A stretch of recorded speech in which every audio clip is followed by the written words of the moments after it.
ہریرہ رضی اللہ عنہ نے بیان کیا کہ رسول اللہ صلی اللہ علیہ وسلم نے فرمایا، اللہ تعالیٰ فرماتا ہے کہ جس نے میرے کسی ولی سے دشمنی کی اسے میری طرف سے اعلان جنگ ہے، اور میرا بندہ جن جن عبادتوں سے میرا قرب حاصل کرتا ہے اور کوئی عبادت مجھ کو اس سے زیادہ پسند نہیں ہے جو میں نے اس پر فرض کی ہے، یعنی فرائض مجھ کو بہت پسند ہیں جیسے نماز، روزہ، حج، زکوٰۃ، اور میرا بندہ فرض ادا کرنے کے بعد نفلی عبادتیں کر کے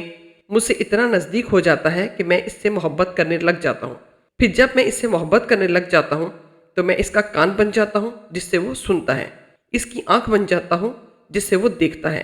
اس کا ہاتھ بن جاتا ہوں جس سے وہ پکڑتا ہے، اس کا پاؤں بن جاتا ہوں جس سے وہ چلتا ہے، اور اگر وہ مجھ سے مانگتا ہے تو میں اسے دیتا ہوں، اگر وہ کسی دشمن یا شیطان سے میری پناہ کا طالب ہوتا ہے تو میں اسے محفوظ رکھتا ہوں، اور میں جو کام کرنا چاہتا ہوں اس میں مجھے اتنا تردد نہیں ہوتا جتنا کہ مجھے اپنے مومن بندے کی جان نکالنے میں ہوتا ہے۔ وہ تو موت کو بوجہ تکلیف جسمانی کے پسند نہیں کرتا اور مجھ کو بھی اسے تکلیف دینا برا لگتا ہے۔ صحیح بخاری حدیث نمبر 6502۔ صحابہ رضی اللہ عنہ نے بیان کیا کہ رسول اللہ صلی اللہ علیہ وسلم نے فرمایا، میں اور قیامت اتنے نزدیک نزدیک بھیجے گئے ہیں، اور حضرت صلی اللہ علیہ وسلم نے اپنی 2 انگلیوں کے اشارے سے اس نزدیکی کو بتایا، پھر ان دونوں کو پھیلایا۔ صحیح بخاری حدیث نمبر 6503۔ ابو ہریرہ رضی اللہ عنہ نے بیان کیا کہ رسول کریم صلی اللہ علیہ وسلم نے فرمایا،